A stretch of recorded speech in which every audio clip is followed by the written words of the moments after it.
second day of our retreat, our church retreat. So ano ba idea nyo kapag church retreat? Ito yata yung time na nag-iiyakan yung mga tao. Right? Na kung saan natatouch yung emotion natin. But actually, hindi talaga yun ang ating purpose. I mean, napaiyakin kayo. But of course, as the name says, church retreat, is we are escaping, amen, the things that, the busyness ng mundo, amen. The busyness ng ating regular na mga trabaho at isa ring bagay na kung saan nandito tayo para mag-enjoy. Amen. Isa yung goal natin. Mag-enjoy tayo. Enjoy company ng bawat isa at yung presensya ng Panginoon, of course. Amen. At retreat is, we can say that the Bible says, do not conform to this world, but be transformed to the renewing of your mind. Sabi, I beseech you, brethren, I beg you, sabi ni Paul, doon sa kanyang sulat. Is one way din na yung retreat natin, we are escaping, amen, from the things of the world. Nandito tayo ngayon is when you are separating from the world, it's like Jesus said, be holy for I am holy. Sabi, holiness means separation, right? Hallelujah, being set apart.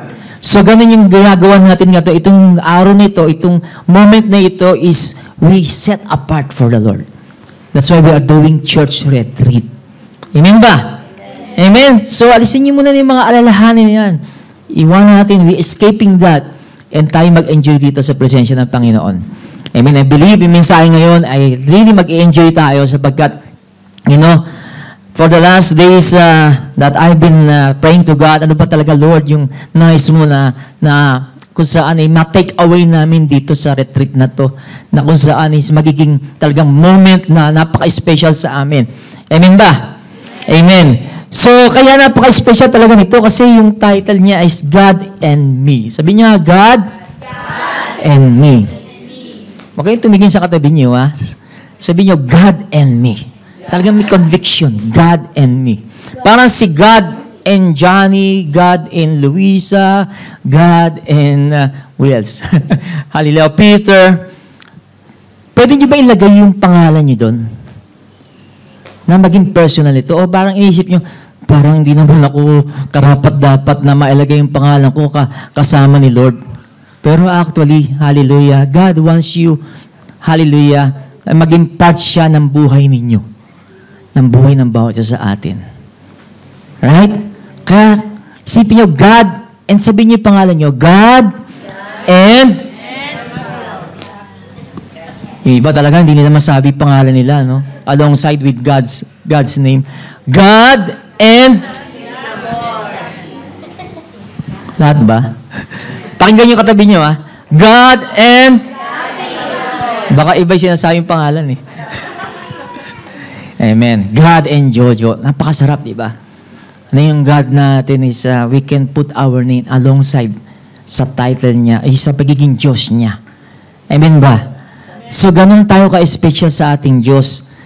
At, praise the Lord, talaga napakabuti niya kasi, ito nga,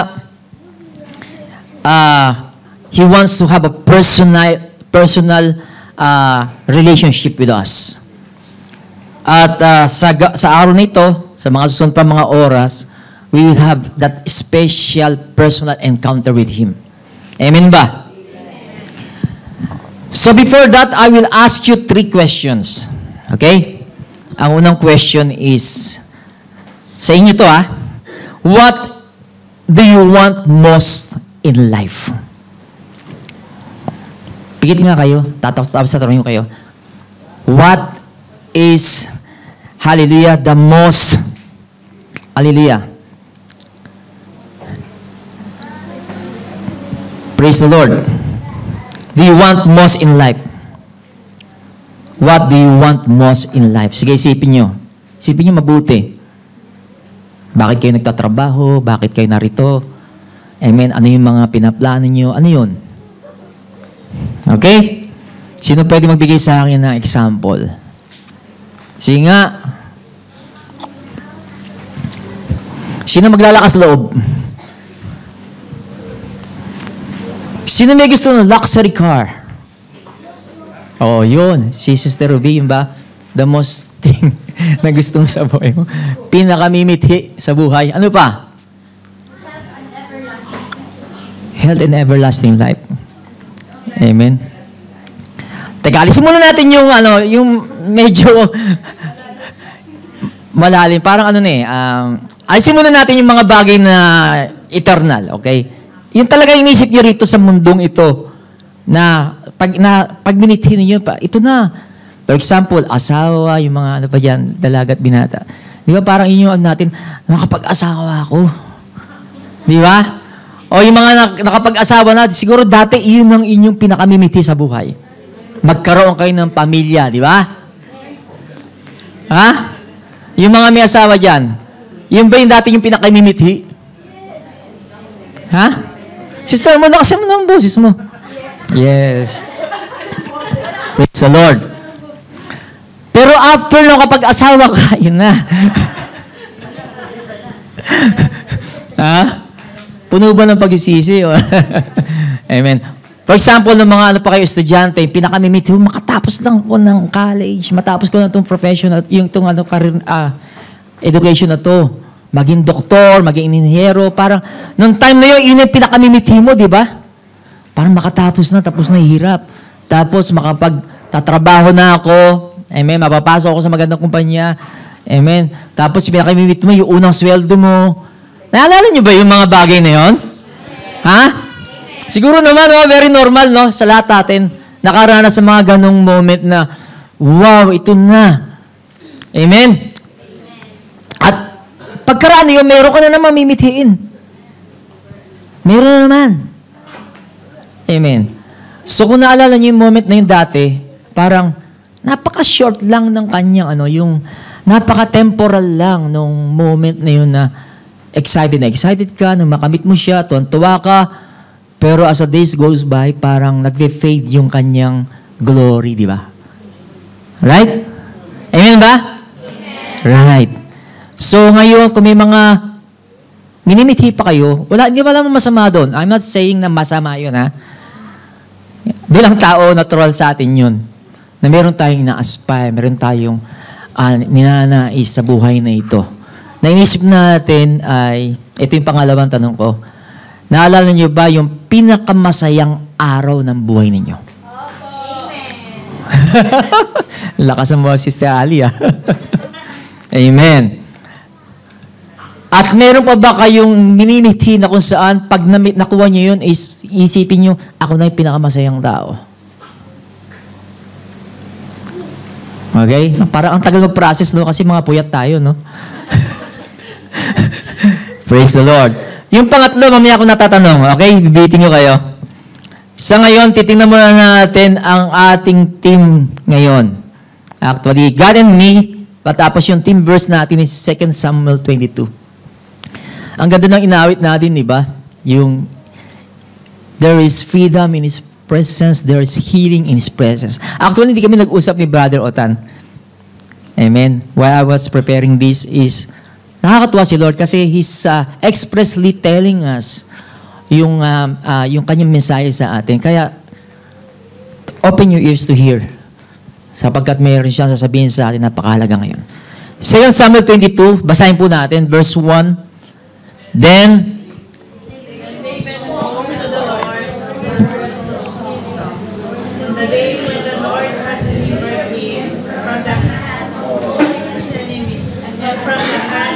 lakas po natin. The Lord is my rock and my fortress and my deliverer. The God of my strength in whom I will trust, my shield and the horn of my salvation, my stronghold and my refuge, my Savior, save me from violence. Praise the Lord. Purihin ang Panginoon sa pagkabasa ng kanyang salita. David, isa po ito sa pinaka-paborito kong karakter sa Bible. I've been reading the life of David for many years at talagang na-amaze ako sa kanyang buhay. You know, para siyang rags to riches, no? Bilang shepherd, naging king siya. Okay? Naging mighty, famous, powerful king. At hindi lang yun, nalagay yung kanyang pangalan sa Bible. Di ba? So, sino nakakakilala kay David? Ha? Nabasa niyo na ba ang buhay ni David? Okay. Actually, parang may personal akong pagkakilala sa kanya eh. Okay? Kahit na siya ay nabuhay na nung libo-libong taon, nakalipas na libo-libong taon, pero parang may personal pa rin akong pagkakilala sa kanya. Kasi nabasa ko yung kanyang istorya, di ba? Amen? Kayo ba may mga paborito kayong mga tao na lumipas na, namatay na, pero paborito niyo sila? Parang kilala niyo yung buhay niya, talambuhay nila, di ba? Ha? Amen ba? Okay. Kaya lang nag-prepare nito, yun nga si David, parang napaka-special nung revelation ni Lord sa akin. But then one thing sinabi sa akin ng Panginoon, amen, although you knew David, but David did not know you. Yeah. Right? Praise the Lord. Kasi nga nabuhay sila ng matagal na panahon, pero hindi ako kilala ni David. Hindi niya ako kilala. Amen ba? Ang nakakatuwa kasi ang Diyos natin, amen, pag kinilala natin ang Diyos, alam natin kilala rin tayo ng Diyos.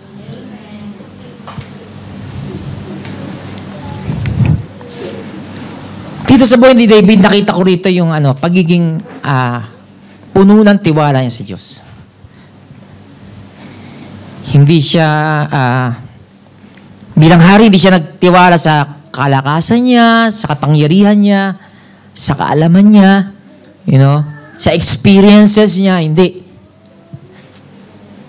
And this time, ito po yung time na kung saan last moment na ni David. Mamamatay na siya. Matanda na siya. And he's going to pass the throne to Solomon, his son. Ito yung mga last words niya. At kung titingnan natin dito, ni-remember David, yung time na kung saan yung mga enemies niya, and also si Haring Saul, na kung saan isa niyang kababayan, isang supposedly na kung saan ay magmamahal sa kanya, magte-train sa kanya, pero nainggit sa kanya si Saul, si Haring Saul. Isipin mo, armies of Israel, hinahunting siya ng whole armies. Ganun ang naging buhay ni David for many years. Para siyang sabi nga, para akong isang hayop na hinahunting. Amen. At ganun na rin, nakita ni David kung paano niligtas ng Diyos si David doon sa kamay ni Saul. Many times. Amen. Na kung saan, andun na-surround na si David ng mga armies. Pero si Lord is parang pina-pluck out siya from there at tinalagay siya sa safe place. Okay? At of course, nung maging king siya, ganun din na na-experience ni David. Many times. Amen. The armies of Israel against the armies of Philistines. The armies of Syria. Amen. At marami pa mga armies na kung saan, kung titignan mo yung numbers ng armies nila is kukunti lang. But then God sent victory. Amen. Hallelujah kay David at sa bayan ng Israel. Kaya ito yung huling panahon na kung saan nire-remember ni David kung sino si Lord sa kanya. Kung gaano kakilala si Lord. Sabi niya rito, the Lord is my rock, my fortress and my deliverer. Amen. Nawa itong araw nito, maalala natin na tayo we escaping from, hallelujah, sa word. Sabi nga, friendship with the word is enmity with God. If you are friends with the word, you are an enemy of God. You know that? Kapag kakaibigan mo raw ang mundo, kaaway ka ng Diyos. Sinabi sa James. At kung titingnan natin, amen, yung babasahin natin ito in different way, ganun din, di ba? Kapag kakaibigan ka ng Diyos, kaaway ka ng mundo. That's why Jesus said, if the world hates me, He will hate you. Last Sunday, yun po yung ating topic. We are new creation. Amen. We have a new identity. We have a new perspective. Yung perspective natin, yung preference natin, ay hindi na tumutugma sa world system. Right? Hallelujah. And mostly, ang mga Christian na nagsasalita ng truth, nakita natin nababash lagi, di ba? Kasi ganun ang mundo. They will not, accept the truth. Ganun po yung world system. Kaya nga sabi sa Galatians, the spirit is contrary to the flesh and the flesh is contrary to the spirit. Hindi po ito pwede magsama. Hallelujah. So ganun po yung ating katayuan. Na sabi nga sa awit, for the Lord is my tower and He gives me the power. Ano yun? Music, nasaan na? Tulungan niyo ako. Sa Proverbs yan. Of the enemy. Sabi, the name of the Lord is my strong tower. The righteous run into it and they are safe. So kung may mga bashing na nangyayari, insulto, persecution, dun lang, run unto God. Run because He's our fortress. Kung kayo nape-persecute because of your faith, amen, hallelujah, nag-struggle kayo because parang it seems na magmula na mag-born again ka, parang nilayuan ka na ng pamilya mo, nilayuan ka na ng kaibigan mo, is sinasabi ng Lord, I'm your strong tower. Na-prove ni David yan, sabi, the Lord is my rock.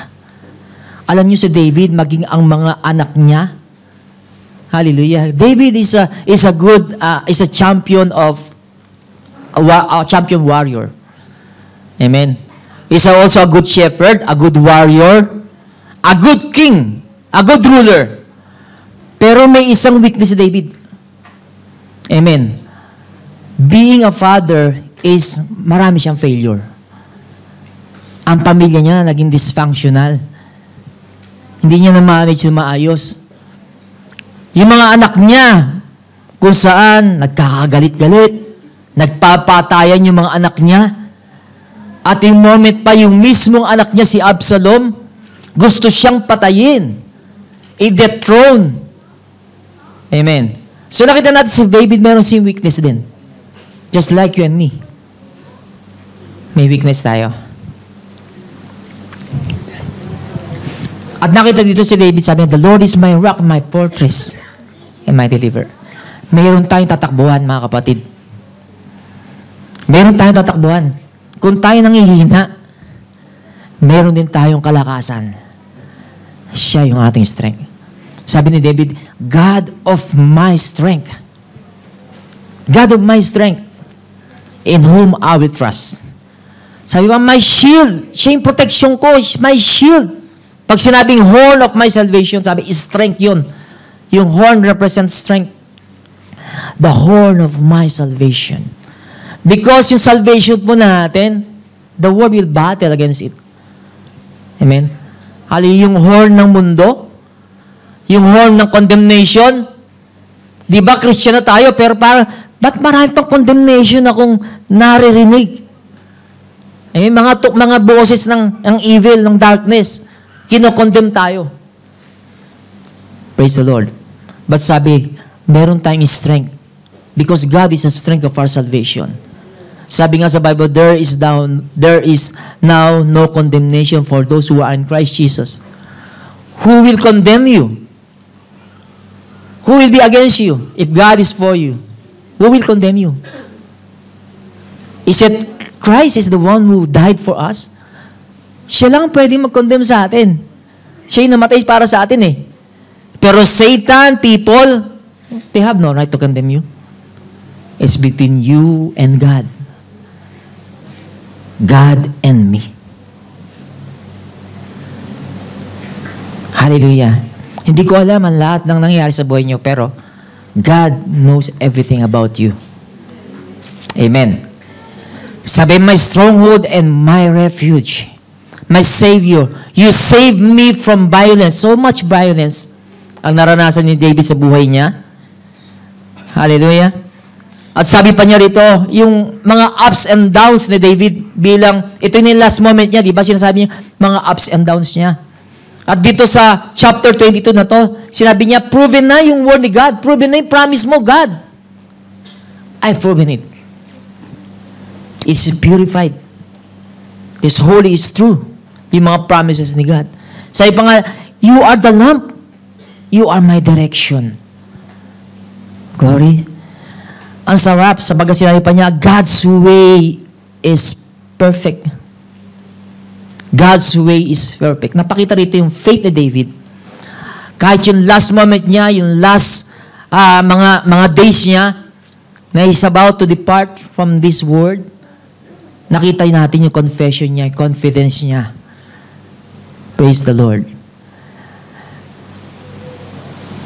Sabi pa niya, I will call upon the Lord who is worthy to be praised, so shall I be saved from my enemies. Pag mga problema tayo, saan tayo tumatakbo? Saan tayo tumatawag? Hallelujah. Saan tayo nagtitiwala? Kanin tayo nagtitiwala? Ha? I can say David, kaya isa na naging paborito ko siya, lagi siyang nag-i-inquire kay God.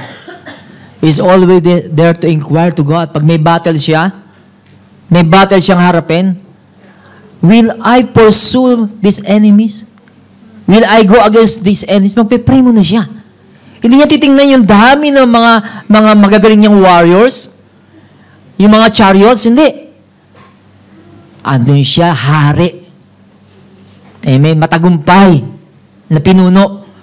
Pero lagi, Lord, gagawin ko ba to? Amen. Sabi nga, I will call upon the Lord who is worthy to be praised, so I will be saved from my enemies. How many times we made that mistake na kung saan sa iba tayo lumalapit? Amen. Sa buhay po natin, di po natin alam kailan tayo yung last moment na natin, di ba? Maaaring nangungusap ang Diyos sa atin ngayon na let us retreat and just sit down and analyze natin yung buhay natin. Just think about yung buhay natin.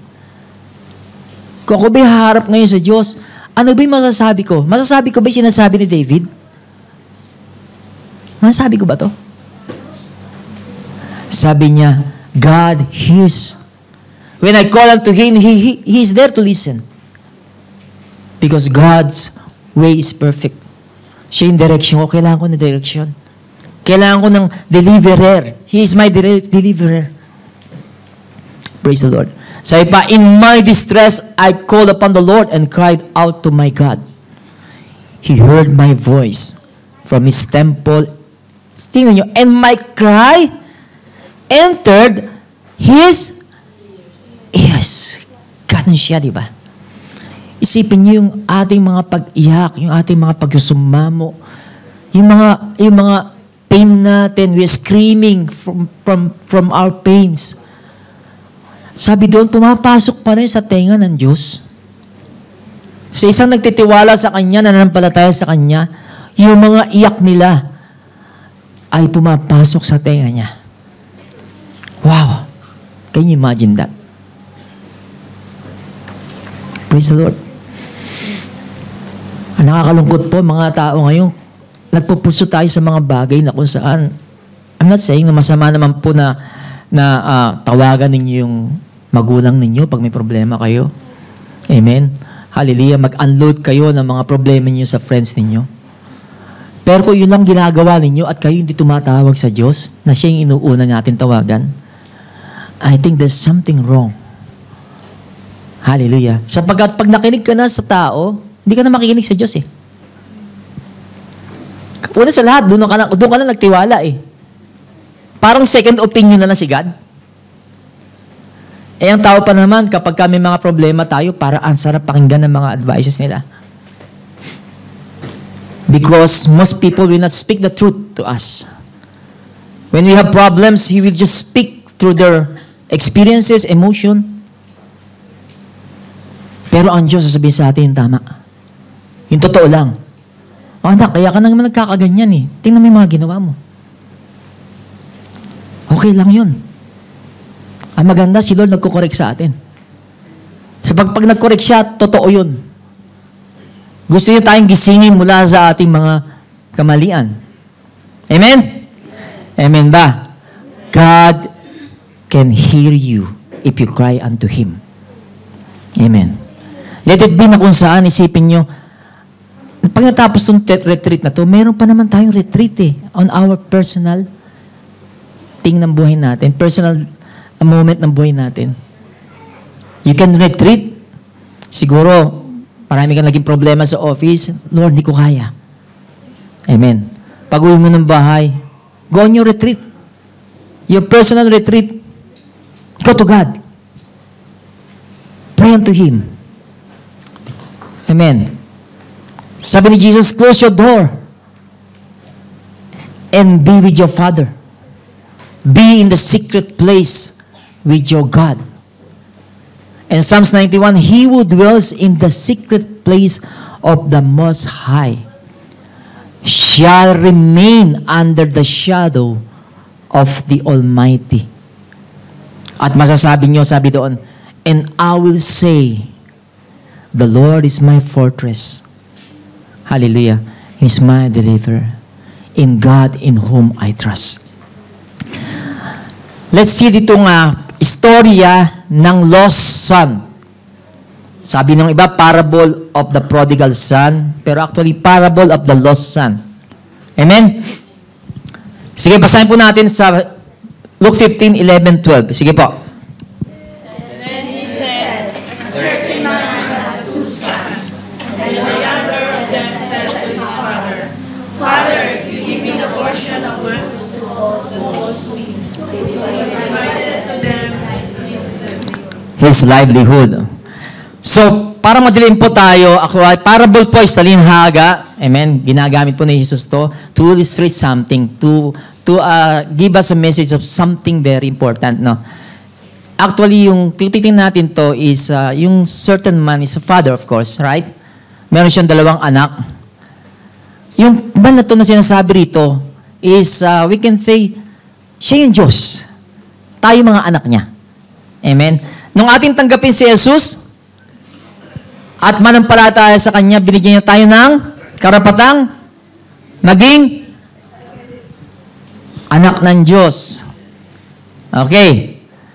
So, yung mga nanampalataya sa Kanya, yung tinanggap siya, si Jesus, yung Kanyang ginawa sa cross, kayo ay binigyan ng karapatan ng Diyos na maging anak niya. Okay? So, ibig sabihin, hindi lahat ng taong nabubuhay sa mundong ito ay anak ng Diyos. Lahat ay kinreate ng Diyos, pero hindi lahat ay anak niya. Tandaan natin yan. Okay? Yun lang binigyan niya ng karapatan. At yung pagbibigay ng karapatan niyon, yung tinanggap mo si Jesus bilang iyong Panginoon, tagapagligtas ng buhay mo. Sabi dito, may dalawang anak na lalaki. Yung bunso, sinabi sa tatay niya, Father, give me the portion of goods that falls to me. Okay.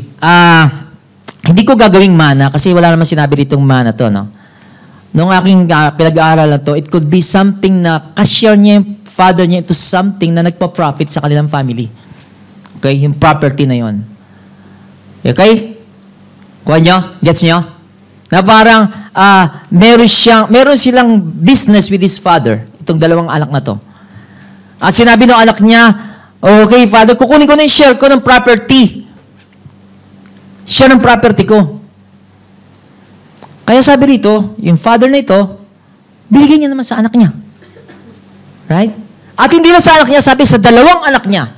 Yung hindi nag-ask, binigyan niya rin yung kanyang portion. Okay? You got it? So, hindi natin alam, maaaring ito ay, because during the ancient time, ang kanilang mga properties, mga hayop, sheep, di ba? Could be yung sheep and flock niya, is binenta niya, ginawa niyang pera. Okay. So, nakita po natin relationship ng father and son na to is napaka-close nila. Because a son will tell his father about that his, yung ganong kanya mga plano. Di ba, masabi natin, napaka-close niya. Amen. Kayo ba sa Father niyo, nasasabihin niyo direkta siya ng mga naisin ninyo? Could be some of us here, but others, yung ating mga, natin sa Father natin o Mother natin, hindi natin masasabi yung personal nating buhay, di ba? Pero dito, nakita natin itong anak na to, very close sa kanyang Father. Okay? Very close siya. Very intimate siya. At you know, when nandun siya sa poder ng kanyang ama, you know, protektado siya. Protektado. Nandun lahat. Pangangailangan niya, andun. Hindi lang yun, yung safety niya, because his father, nandun siya sa poder ng ama niya, safe siya. But hindi natin alam kung ano naging umandar sa utak ng anak na ito, kinuha niya yon at sabi doon, not many days after, di na tumagal ang panahon. Sabi, the youngest son gathered all together, binenta niya, ginawa ng cash, siguro lahat. Amen? Wala pa naman cheque dito, kaka-credit ka, di ba? Kung ang daming pera niya, siguro mali-mali ito yung pera niyang dala. Bayong-bayong. Sabi, he gathered all together, journeyed to a far country. Amen. Hindi sa Dubai lang, ha? O hindi sa Malqueen. Sabi, far country, malayo. Sa ibang bansa. Sa ibang lugar.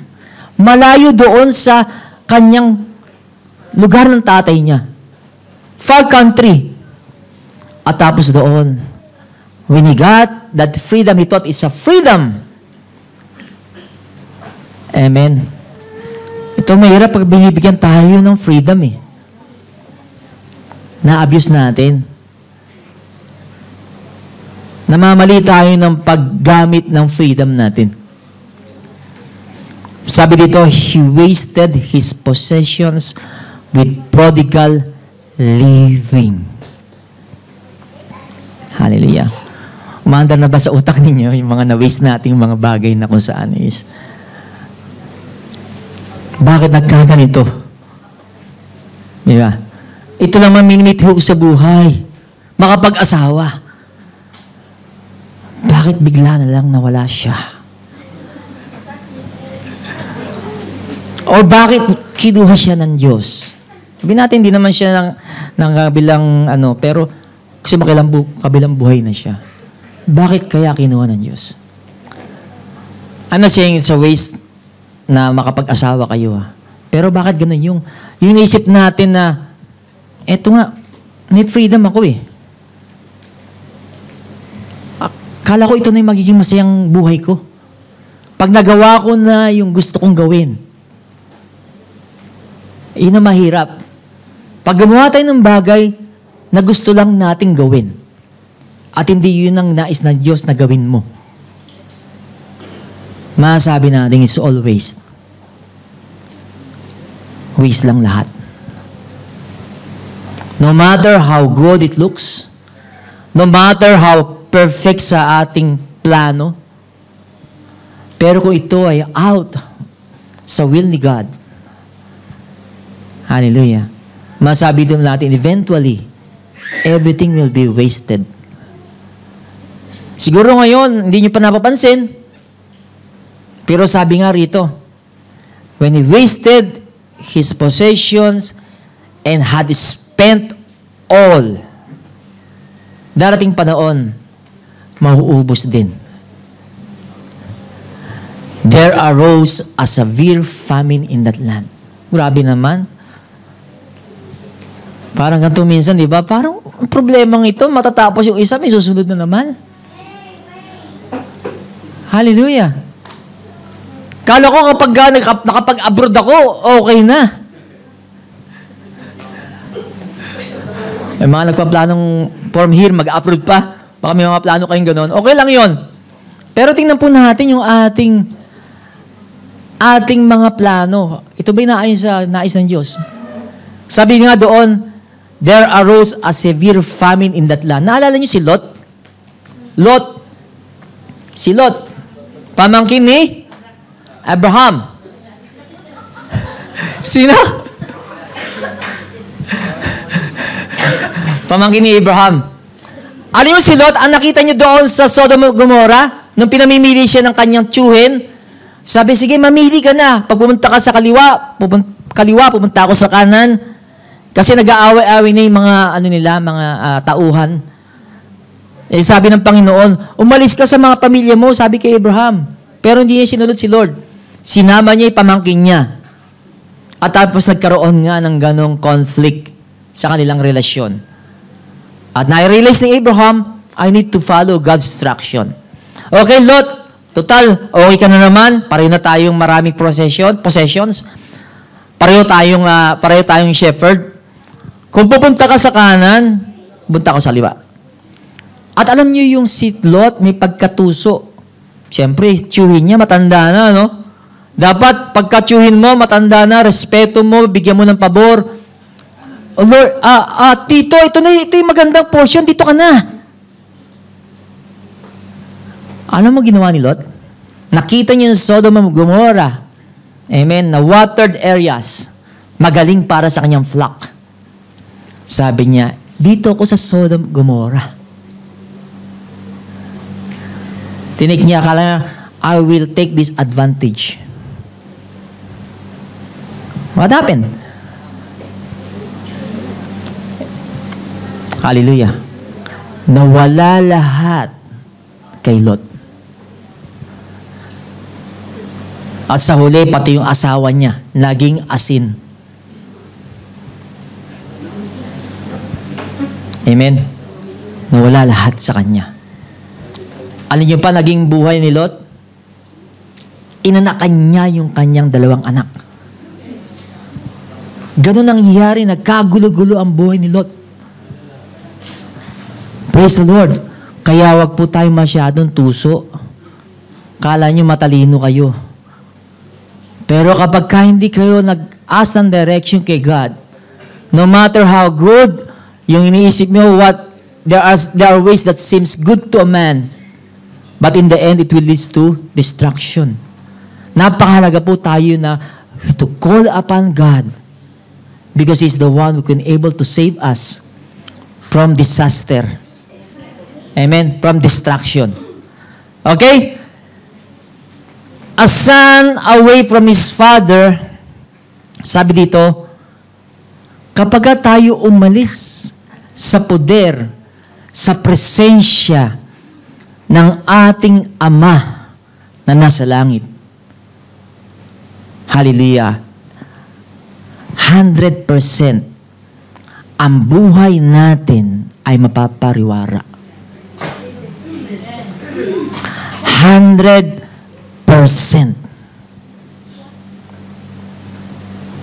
Sabi nga sa Tagalog, nandun ka na nga sa banig, lumipat ka pa sa sahig. Di ba? Itong anak na to, na-enjoy na niya lahat eh. The joy of salvation. The joy of the presence of the Lord, of his Father. Nandun na-experience niya na lahat. Bakit pa siya nag-asam, nagmithi ng mga bagay sa buhay niya na malayo sa plano ng kanyang Ama? Na malayo sa poder ng kanyang Ama. Isn't it ganyan na nangyayari sa maraming mga Kristiyano? Hallelujah. They started in the spirit but they end in flesh. Unang mga taon, ang init-init natin. Pero bakit biglang nag-fade yung fire na yon? Bakit nag-fade? Could it be at the side of our head, meron tayong planong pansarili? Na one day, Lord, itong ministry nakaka-bored na. Pagbabasa ng Bible, napipigil yung aking pag-i-enjoy kasama ng mga kaibigan ko. At the side of your head, meron kang sariling plano to be away from your God. Naisip mo, sandali lang naman to, Lord. Subukan ko lang. Isn't it ganito nangyari sa kanya? Right? Kala niya, everything is under control. I have everything. Ba't ang nangyari po sabi? Nothing left. And after that, nagkaroon pa ng another problem. At nakita niyo yung desperation ng isang anak na kung saan. Amen. Sa sumunod na verse. So verse 15.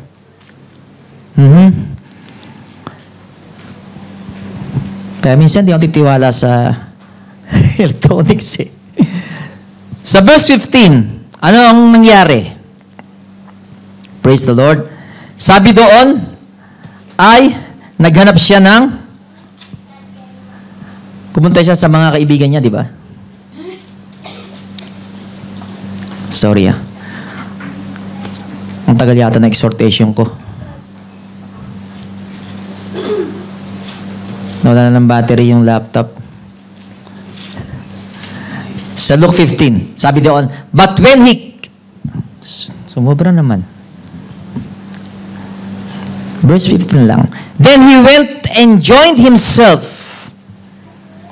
to a citizen of that country. Meron pa ba itong battery? Parang wala na, bro. Then he went and joined himself to a citizen of that country, and he sent him into his fields to feed swine. Di niya ba naisip, nung siya walang-wala na, tapos mayroon pang famine, hindi siya makakain, hindi pa siya pumunta sa tatay niya. Dapat at the moment pa lang, di ba? Dapat, ano ito nangyayari sa buhay ko? Pero hindi, sabi niya, hindi ako pupunta kay tatay. Sabi, he went and joined himself to a citizen of that country, yung far country na yon, na malayo sa tatay niya, yung pa rin ang pinili niya in despite ng mga problema nangyayari sa buhay niya. Sige, tataka kayo, bakit sunod-sunod ang problema ko? Bakit sunod-sunod? Lord, nagpe-pray naman ako. Lord, nag-church naman ako every Sunday. Kaya lang, late lagi. Sorry. Alam niyo, si Lord may mga complaint din, ha? May nabasa ako mga complaint ni Lord sa Israel. Alam niyo ba, si Lord nagko-complain din? Ha? Nagko-complain din si Lord. Minsan, umupo kayo kasama si Lord. Upuan niyo siya. Sabihin niyo mga complaint niya sa atin. Kasi sa akin, maraming complaint si Lord. Doon ko lang na-realize kapag kami nag-one-on-one ni Lord, ang dami palang complaint ni Lord sa akin. Pero maganda yun, sinasabi niya. Kasi ano ba mapapala sa atin ni Lord? Kung mag-complain siya. Kaya lang sinasabi niya para sa kabubuti natin, di ba? Right? Praise the Lord. Sabi rito, he went and joined himself to a citizen of that country instead na, okay, walang-wala na ako, balik na lang ako kay tatay. Ganun po yung mga in despair. Yung parang nawala na yung hope niya kasi nakalimutan na niya ang Diyos. Pag nakalimutan niyo ang Diyos, hallelujah, yun na yung hopeless situation mo. At yung mga desisyon mong gagawin, wala na, out of your desperation na.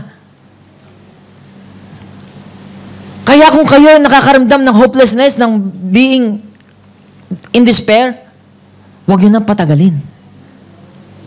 Balik na kayo kay Lord. Kasi hindi pa natin alam pwede mangyari sa atin eh. Tingnan mo desisyon niya. Hindi siya nagbalik sa tatay niya, nag-join pa siya doon sa mga kaibigan niya, friends niya doon. Nakasama niya sa pag-aaliw, paglulustay ng salapi, maaring pagsusugal, pambababae. Doon pa rin siya. Hindi pa rin siya umalis doon. Kasi ganyan ang ginagawa kadalasan o lagi ng kasalanan. Hindi natin napapansin. Parang walang sakit. Nagtataka tayo, bakit ang daming mga kababaihan dito ang nakikipag-ugnayan? Amen. May asawa siya, nakikipag-ugnayan sa ibang lalaki. Ganon din lalaki, nakipag-ugnayan sa ibang babae. hindi nila nararamdaman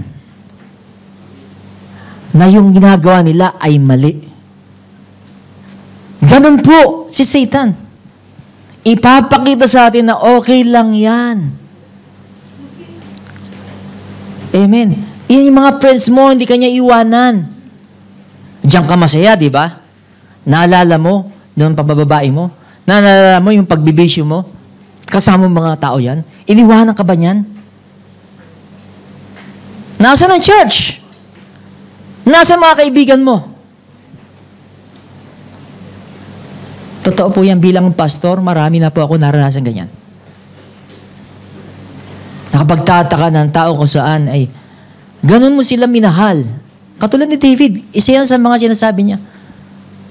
Okay lang yung mga enemies ko ang mangutya sa akin, pero my own, yun ang masakit. Na kung saan yun, na pinagpe-pray niya, sabi ni David, pinagpe-pray ko po sila, nagpa-fasting ako para sa kanya, pero at the end of the day, sila pa yung mga naging tumutuligsa sa akin. Sabi ni David, mari nangyayari sa buhay ng ilan sa atin yan. Praise the Lord. At yung iba naman, kung saan is ganun ang ginagawa sa atin. Imbis na lumapit, humingi ng kapatawaran sa Diyos, pinipili pa rin nila yung gusto nila. Pinagpipilitan pa rin ang gusto. Kasi ang feeling nila, to toy with sin is okay. Hallelujah. Ilan na sa atin na nakukonvict na tayo sa pandadaya natin. Pero ba't patuloy pa rin tayo? Pangangalunya. Pornography. Ba't parang di natin mapigilan? Kasi ang tingin natin, okay lang makipaglaro sa kasalanan.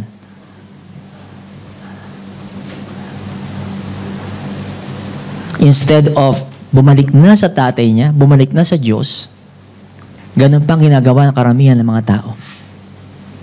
Ilang Sunday message na narinig ninyo that struck your heart,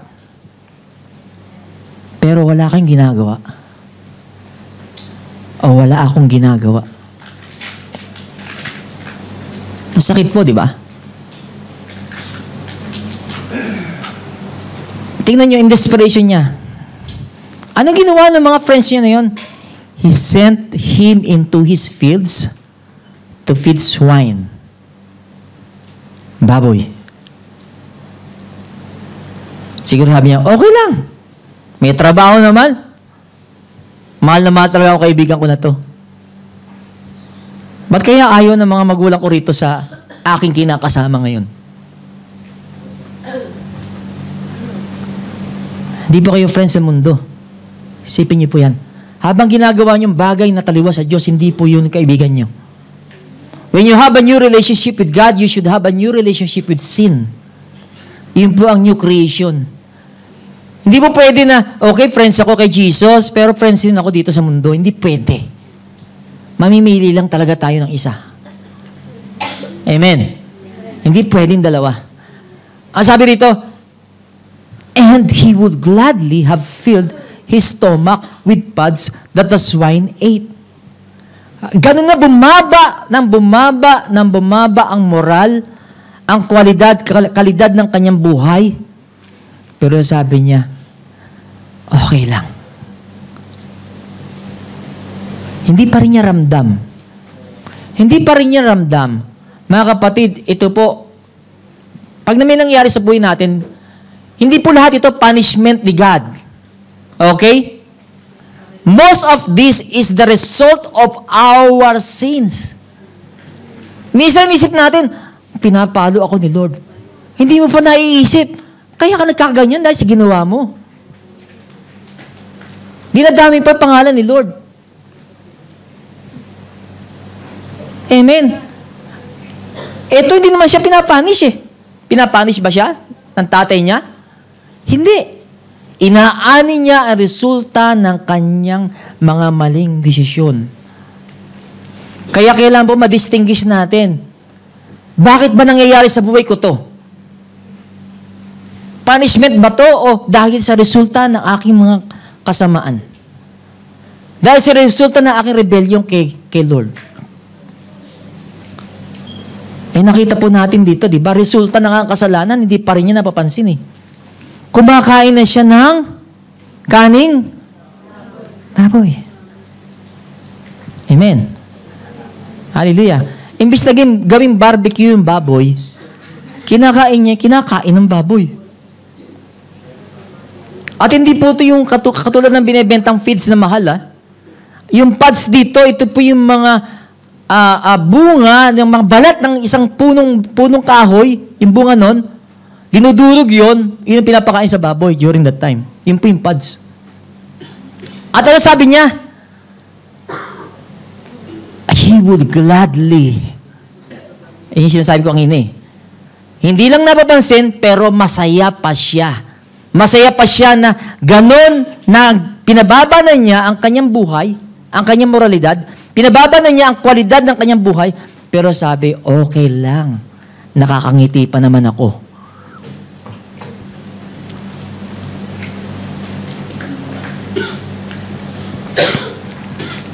Praise the Lord. I've been to that situation, mga kapatid. I've been to that situation. I was eating pig's food. Pero hindi ko pa napapansin, kaning baboy na pala kinakain ko. At alam ko marami sa atin naka-experience niyan sa buhay nyo. Sana ma-distinguish ninyo. Kaning baboy na pala to.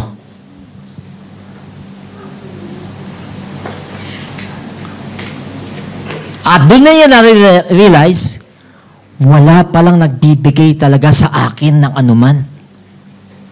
Nung kumakain na siya ng baboy, teka.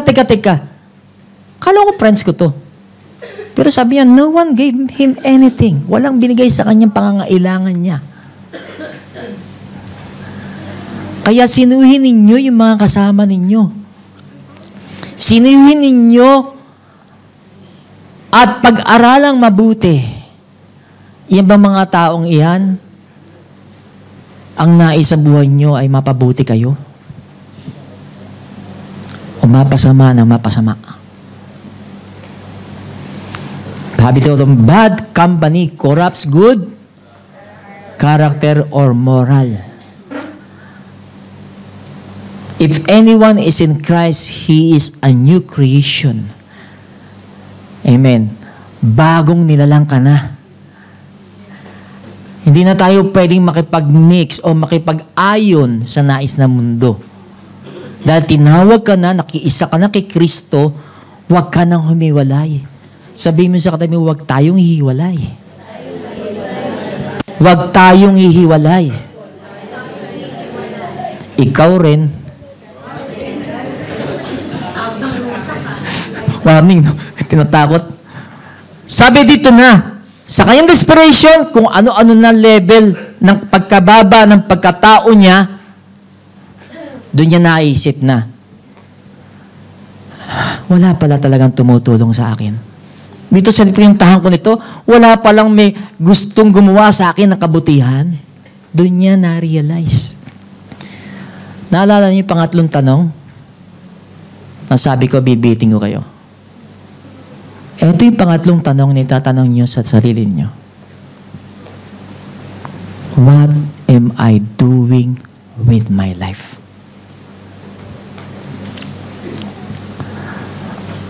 What am I doing with my life? Kasi ito po, itong question na to, ang nagbigay sa akin, I came to my senses. Ano po itong pinupuntahan ko?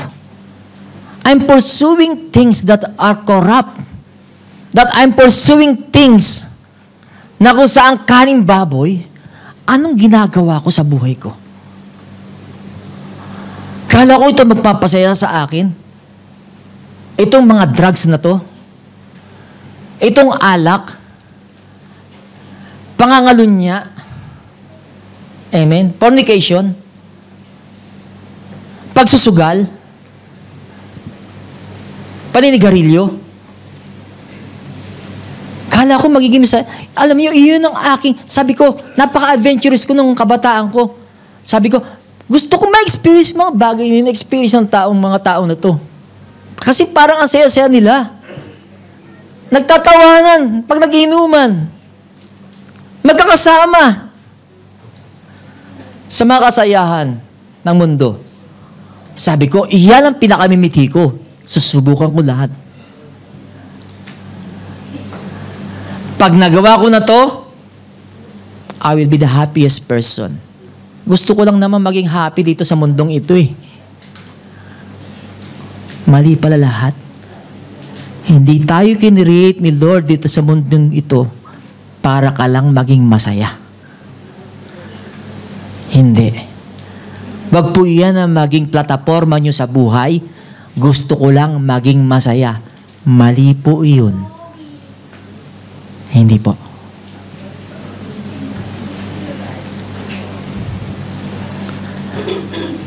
Sabi niya, what am I doing with my life? That's what I ask myself. Ano na ito nangyayari sa buhay ko?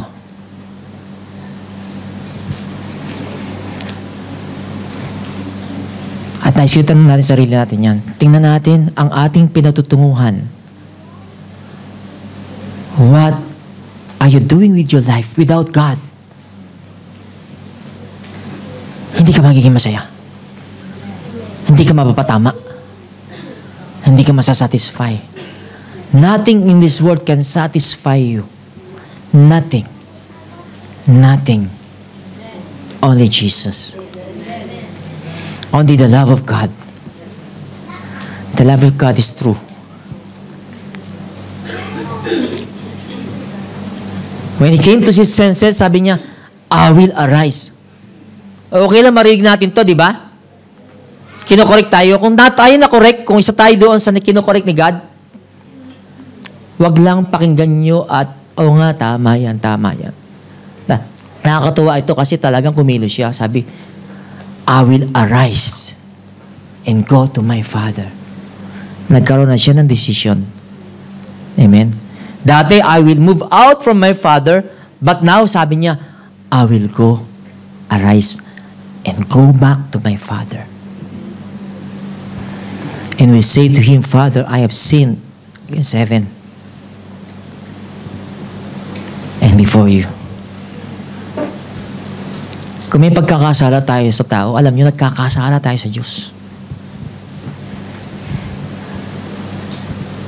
It's not enough na dinaya mo yung kaibigan mo. Kailangan sa Diyos tayo limis mo. Humingi ng tawad. Dahil sa Kanya tayo magsusulit. Sa Kanya tayo nagkakautang. Kaya sa Kanya tayo hingi ng tawad. Sabi niya, I have sinned against heaven and before you. I am no longer worthy to be called your son. Na-realize niya. Tinignan niya sarili niya. Hindi na ako worthy tawagin mo bilang anak. Make me like one of your hired servants. Sinabi niya yun, ginawa niya. He said, he arose and came to his father. But when he was still a great of, basahin po natin. Basahin po natin lahat. But when he was still a great of, his father saw him and had compassion and ran and fell on his neck and kissed him. Isipin nyo, siguro gulagalait na yung kanyang damit, wala na siya sandalyas, amen, amoy baboy na siya, mukhang baboy na siya, itsura niya, amen, dahil mabaho na siya. Pero si father niya, hindi ito nagdalawang isip na siya ay lapitan at yakapin. Amen. Siguro ngayon na-relate nyo, pag may problema kayo, ganyan ba gagawin ng kaibigan ninyo? Na tinuturing yung kaibigan? Maybe some of them. Amen. But very rare. Amen. And besides, hindi pa rin perfect yung kanyang compassion sa atin, right? Meron pa rin laging kondisyon, di ba? Tatanggapin kita, pero ganyan-ganyan. Pero itong Father, hindi eh. Ganun tatay natin sa langit. Meron siya unconditional love sa atin. You know, when Jesus was on the cross, isa doon na laging pinupuntirya ng mga monotheist belief. Kasi sinabi ni Jesus, my God, why have you forsaken me? Sabi nila, tingnan nyo, hindi Diyos si Jesus. Kasi sabi niya, my God eh. Pero hindi nila na-realize, dito nila makikita yung pag-ibig ng Diyos sa bawat isa sa atin. Ano yung pag-ibig ng Diyos? God did not spare His Son. When I was praying to God, God, salamat, nagawa mo talikuran ng anak mo. Ganun niya tayo inibig. Nagawa yung talikuran anak niya.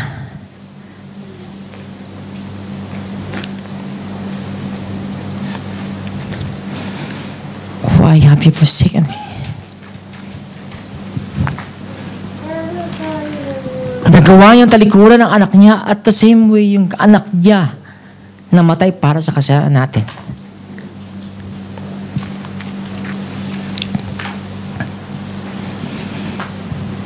Sabi, his father saw him and had compassion. Maybe you're thinking, hindi mo nakikita ni Lord ang nangyayari sa akin. Alam niya lahat. Alam niya lahat. He's just allowing things now, although we don't understand, we cannot understand why it's happening to you. Pero God knows. Alam niya. At hinintay lang niya tayo na lumapit at magtiwala sa Kanya. There are things na kung saan tayo mismo mag-remove sa salita, ma-realize natin, magkaroon tayo ng sense na kailangan kong tanggalin ito kasi hindi ito makakatanggap-tanggap sa aking Ama. Ilang naman hinintay ng Diyos eh. Ang tayo humingi ng tawad sa Kanya. At itakwil natin mga bagay na hindi bibigay ng glory sa Kanya. Na hindi niya kalooban para sa buhay natin. Ilang naman. Alam ko, napakahirap sa karamihan sa atin. Pero by the power of God, by the power of the Holy Spirit, alam niyo, when you decide something, andun na agad ang solusyon, andun na agad ang tulong ng Diyos para tayo mapaayos. Gawin lang natin. Stand in your faith. Amen. Trust God. Although ang hirap, Lord, hindi ko kayang talikuran ito, hindi ko kayang iwanan ito. But when you understand, when you put your mind, yung mindset mo, sinet mo yung mind mo, amen, na hindi, although mahirap, pero Lord, nagtitiwala ako sa'yo, gagawin ko. It happened to me. Amen. I was an alcoholic for how many years? Alcoholic. Di ako makatulog sa gabi. Nag-Bible study, amoy alak ako. Bible study. And then one day, the Spirit speaks to me. Paano ka makakaingganyan ng tao kung ganyan ang buhay mo? He's just telling me, hindi ka nakaka-glorify sa akin. Sabi ko dati, ito yung bisyo na hindi ko kayang talikuran. Amen. At naghihintay. Hindi, it will take time, bago ko matanggal to. But then when I decide, Lord, okay, I trust in you. Mahirap, pero tulungan mo ako. He gave me the power to resist alcohol. That's a miracle. Hindi ko kayang gawin. But He gave me the power, He gave me the grace because I decided, Lord, I trust in you. Amen? Praise the Lord. Hallelujah. Kung tayo nag-aalinlangan pa, I can say to you, katulad ni David, I'm a witness. I am a witness. Nag-witness ako na siya, hindi tayo tatalikuran kapag tayo lumapit sa Kanya. Pero of course, kung may mga bagay na hindi katanggap-tanggap sa atin, hindi po natin pwedeng dalhin yun. Di po ba? Praise the Lord. Hallelujah. Sabi, amen, isa pa, bibigyan ko pa rin ng isang point dito. Ang kasalanan po ay hindi kailanman tayo dapat nakikipaglaro. Kaya napunta si Jesus doon dahil sa sariling kasalanan natin. Amen. Si God is a loving God. Sabi nga natin, sinabi niya, in-spare niya anak niya para sa atin. Ganon siya tayo kamahal. Pero ganon din siya, makatarungan, makatuwiran. Amen. Na kung saan yung mga kasalanan na yan, Imagine ninyo yung pagiging just ni God. Kung yung anak nga niya, sabi doon sa Isaiah 53, I crush him. Kinrush niya yung anak niya. Amen. Because of the iniquities nino, natin. Hindi na spare ang kanyang anak dahil sa kasalanan natin. Because God is just. Sa tingin nyo ba, makakalusot kayo sa kanyang judgment dahil sa inyong sariling kasalanan? I'm talking about those people na hindi pa sila born again. Na hindi pa sila redeemed. Huwag nyo isipin na, hindi, mabait naman ang Diyos eh. Pero He's just God. Hindi ko nga in-spare yung anak ko na nagbayad ng kasalanan mo. Pero kung di mo siya tatanggapin, na tagapagbayad ng kasalanan mo, paano kita tatanggapin sa kasalanan mo? Haba na sinabi ko, naintindi niyo ba? Naintindi niyo ba? Right? Ganun ang kasalanan. Hindi dapat tayo nakipaglaro. Praise the Lord. Yes, God is loving, but God is just. Maraming tao ganun ang kaisipan. Mabait naman ang Diyos. Ano naman ako eh? Mabait naman ako eh. But God is just. Kahit anong human effort natin, hindi natin kayang bakayaran ang kasalanan natin.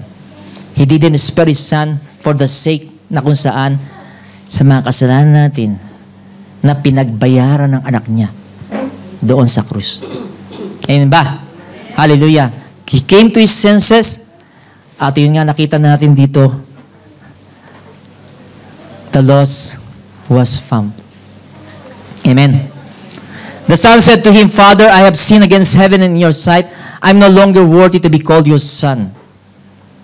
In which, yung kanyang confession is actually mali rin. Amen. Kasi sabi rito, the father said to his servants, bring out the best robe and put it to him, and put a ring on his hand and sandals on his feet, and bring the fatted calf here and kill it, and let us eat and be merry. For this my son. Kung ikaw ay anak ng Diyos, anak ka pa rin ng Diyos. Mahari sa atin, we did something na kung saan disrespect our God. At inisip nyo, nahihiya na ako mag-church, nahihiya na ako kay Lord, nahihiya na ako mag-pray. I'm not worthy to be called His son or His daughter. But if you will sincerely ask for His forgiveness, di ka man sasabihin, okay, ginawa mo na yan eh. Hindi na kita anak. Sabi rito, nakita natin, sabi niya, this my son is dead and is alive again. He was lost and is found. And they began to be merry. In Jesus' name. Amen. Palakpakan po natin ang ating Panginoon. Just like David was criticized by his enemy, you know, ito po yung summary nito. Ito pong istorya nito is part ng 3 parables ni Jesus about the lost items. Jesus was criticized by the Pharisees. Bakit ka nakikipagkainan sa mga makasalanan? Amen. Kaya niya sinabi itong mga parables na to. Una, lost sheep. Okay? Lost sheep. Sumunod ay lost ring. Sumunod ay lost son. 3 po. Amen. Na kung saan, when the shepherd lost his one sheep, hindi naman sinabi nito ng shepherd na, okay, may 99 pa naman. Never mind the one. Hindi po, di ba? Tapos nung makuha yung ring, sa lost ring na yon, hindi naman sinabi nung hindi naman ang aking hirap bago kita nahanap. Hindi siya nagsabi ng ganon. Ang sabi doon, they rejoice. Right? They rejoice. The same way with the lost son. Nag-rejoice yung ating Ama. Ganun po siya nag-rejoice kapag ka nahanap yung mga nawawala. Amen. At bilang po sa ating, ito po yung isang ating pong bilang church. Amen. Could it be na kung saan yung inyong kasama sa trabaho na manager, napakatalino niya. Amen. Kung saan impress ka sa kanya. Pero kung di siya born again, si Johnny, si Mary, or si Peter na boss ninyo, lost pa rin siya. Amen. No matter what, yung kaibigan ninyo na napakabait sa inyo, na lagi nagpapautang sa inyo, kaya lang hindi siya born again. Si Sharon, si Faye, lost pa din siya. Tandaan po natin yan. Amen. At yun po yung nais parating na Jesus. He came to save sinners. He came to save the lost. Amen. At dapat yung maging kaisipan natin, sapagkat tayo dati ay nawawala, pero ngayon natagpuan na. Amen ba? Sige, palakpakan natin ang Panginoon. Let's pray. Pasalamat tayo sa Panginoon at sa pagkakataong ito. Na although napakasakit na mga narinig natin, pero kung yun po yung katotohanan, all what God wants to us is for our own good. Amen. It's for our own profit. God is a God and there's no one else like Him. He's the God who is the beginning and the end. He's the God who is, who was, and is to come.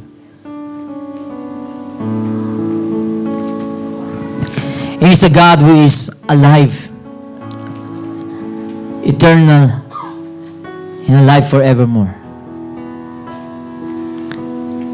Salamat po, Panginoon, sapagkat, Lord, tunay nga, Panginoon, sa mga salita mo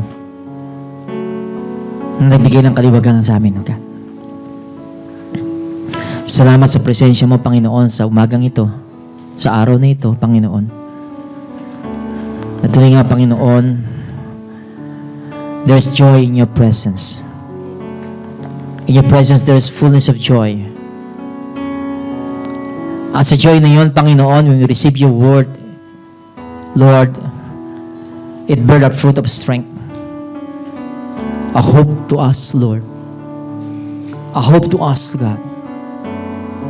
Peace to our mind and our hearts. Salamat, Panginoon, sa araw na ito, God, ng pagkakataon na bahagi mo sa amin kung gaano mo kami kamahal.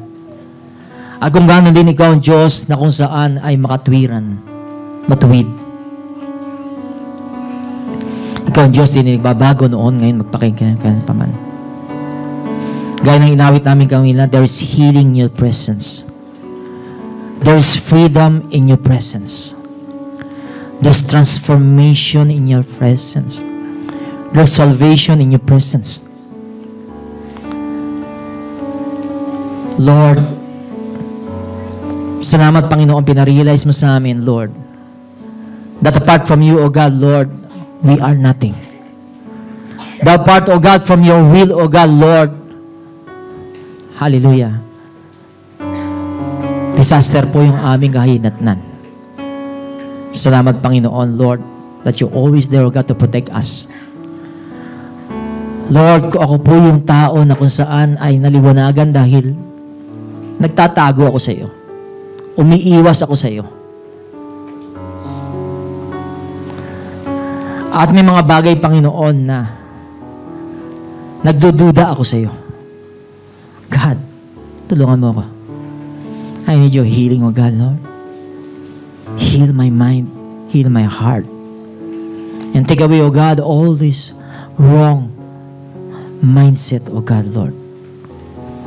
God, tulungan mo ako magbago, Panginoon. Wala imposible sa iyo.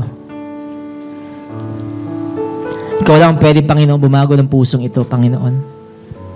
Magagawa namin yan kung susurrender namin ito sa iyo. Tulad ng istorya dito sa lost son. Gaano man ang ginawa niya, Panginoon, tinanggap mo pa rin siya. Lord, lumalapit ako sa iyo.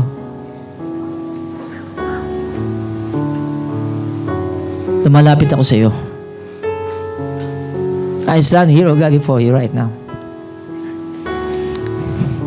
And I was asking you, God, Lord, to forgive me. Forgive me, O God, Lord. If there are things, O God, that bring grief, O God, to your heart. I know, God, you don't want me, O God, to in that situation, O God, Lord. Lord, help me. Forgive me, O God, Lord. I sin against you. I sin against you, O God, Lord. And empower me, O God, Lord. By your grace, O God, Lord. Hindi ko mamaintindihan, hindi ko man kaya, Panginoong, gawin. Pero, Lord, sinusuko ko sa iyo lahat ng ito, God. Lahat ng mga bagay, O God, mga kasalanan na nakadikit na, O God, sa aking sistema, sa aking buhay, Panginoon, Lord. Kaya mo ito, Panginoon. Tulungan ako, O God. Na mapaglaban ng Panginoon at tumayo, Panginoon, lumapit sa iyo at magtiwala sa iyo, Panginoon, sapagkat ikaw ang Diyos na mahabagin. Yun po ang aking paniniwala na ikaw ang Diyos na mahabagin. Na kung saan, Panginoon, maaari ngayon, Lord, hindi na kita matawag na Father.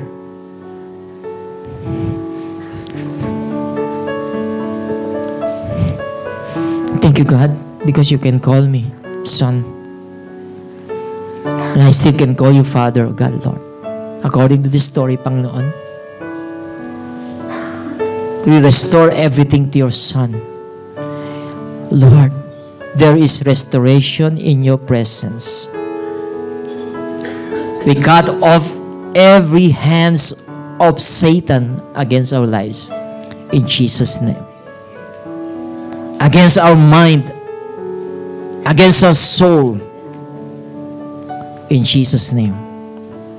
Set me free, O God, Lord, according to your goodness, according to your will, O God, Lord.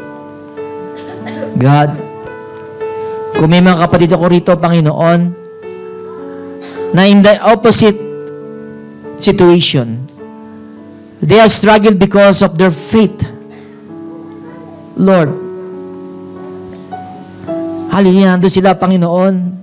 They are asking themselves, Lord, ano ba dapat kong gawin? Naglilingkod naman ako sa iyo, pero bakit ganito? God, strengthen their faith, O God, Lord.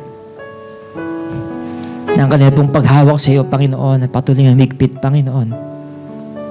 Because nangako ka sa kanila, Panginoon.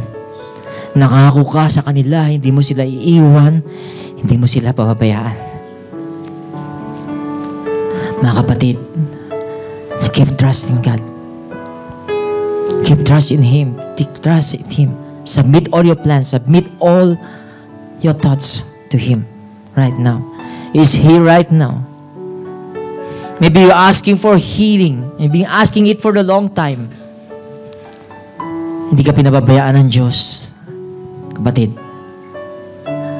magtiwala ka lang sa Kanya. Hallelujah. Sapagkat tapat siya sa pangako niya. He is your rock. He is your fortress. He is your deliverer. Kung pagod ka na, kapatid, hallelujah. He is our strong tower. The righteous run to Him and they are safe. You are always safe in Him. Hallelujah. That's what matters most. You are safe in His presence. The awesome presence of God. Thank you, God, Lord, for giving us this wonderful retreat. Pero after this, oh God, babalik na naman kami, Panginoon, sa regular naming ginagawa, sa aming trabaho. Dawa, Panginoon, itong mga mensahe mo ito, oh God, na namin na tanggap sa ano ito, oh God, ay tumimo, Panginoon, sa aming isip at puso. Na, Lord, there will be, Lord, battles, Lord, naharapin na naman kami. But, Lord, we pray, O God, na magkaroon din kami, O God, ng aming personal retreat every day ng buhay namin. Tulungan mo kami, Panginoon. Hallelujah. Tulungan mo kami, Panginoon, to submit everything to you moment by moment and day by day of our lives, O God, Lord. God, tulungan mo kami. Kailangan ka namin, Panginoon. Just like David says, hallelujah, kay Goliath. The battle is not mine, the battle is the Lord's. Amen? Ano mang Goliath yan, you can say, this battle is not mine. The battle belongs to the Lord. Thank you, Lord. At ingatan mo kami, Panginoon, sa anong pang gagawin pa, Panginoon, sa hapon na ito. Salamat po. At maluwalhati ka sa lahat ng aming gagawin, aming kakantahin, aming sasabihin, aming po mga plano. Ikaw lamang, Panginoon, ang maitaas. Ngayon, bukas, at magpakailan-kailanman. Amen and amen and amen.